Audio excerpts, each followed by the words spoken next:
I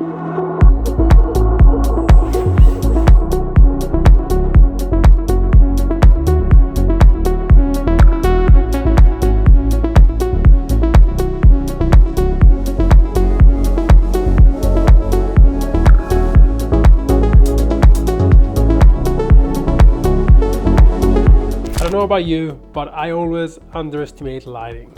And the problem is that when it's a good day outside, like today is perfect blue skies, I always think that I can just shoot with the sun and I can just shoot with whatever the environment gives me. I never used to bring a light with me, and sometimes I still don't bring any lights to my run and gun shoots. And then I watch movies and I think about, why do these movies look different from the videos I shoot? Is it just the camera? No, it's the lighting. The problem is that by shooting golden hour, blue hour, the lighting is not a problem because everything just looks perfect. But when you don't shoot at this time of the day, you have to bounce light off somehow. You have to light your subject in a way that looks good. You can't just rely on the environment all the time. So why not make our shots better by just using one single light? Before we get into today's videos, I would like to ask you, if you are enjoying these videos, if you are taking any tips that you're using in your workflow out of these videos, please do consider liking and subscribing because it does make a difference. Now let's get straight into the video. I would say the problem as I encounter as a run and gun filmmaker living in Bali is that pretty much every time I shoot anything out here, we are driving on a scooter, so we don't really have much space, so I can't bring a big light like this one, for example. So I limit myself and I decide not to bring any light at all. Over the past few months, I actually experimented a little bit, and I brought even like a small LED light like the one that you see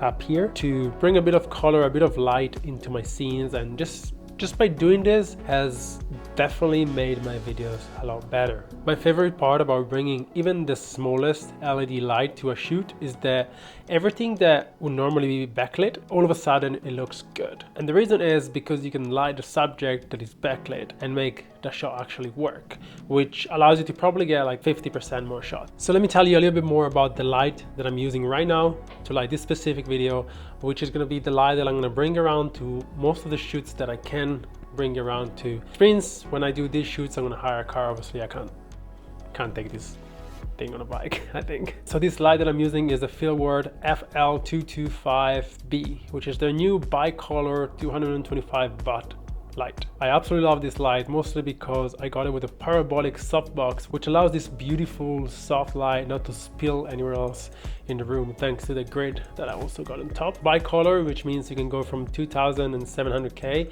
all the way to 6500, I believe. That helps to create very cool different scenarios and scene within my videos, but also it's got a bunch of very cool, bit silly effects like fireworks, music, and party and TV, which you can use in the background, I guess, to light rooms in a different way and to give your movies, your films, your shoots a bit more of a mood. If you do want to check out this light or any Feelworld lights, please click the link in the description. It is not a sponsored video, but they did send me this gear for free, so it's up to you to see if you like it or if you don't like it. So far it's a great light, very easy to set up, and yeah, hopefully it will make my shoots much better and my life much easier.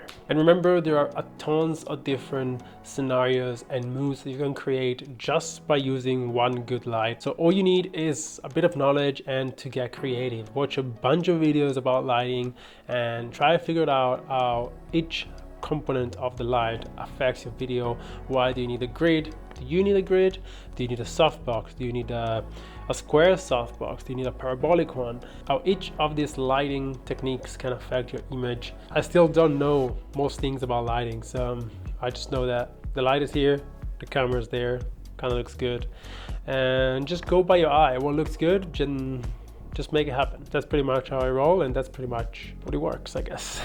And that's all for this one, guys. I hope you learned something. I hope you got inspired by this video to do something different and create a bit of a different scenarios with your light, and don't limit yourself by having to bring a big huge light every time you go on set, but maybe also just bring a tiny light. Just bring a tiny LED light, a tube light, and see what you can create with that.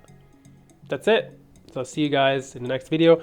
Like, subscribe again, as I said before, and stick around for weekly videos about filmmaking and cinematic and all the cliche words that you can think of. See ya.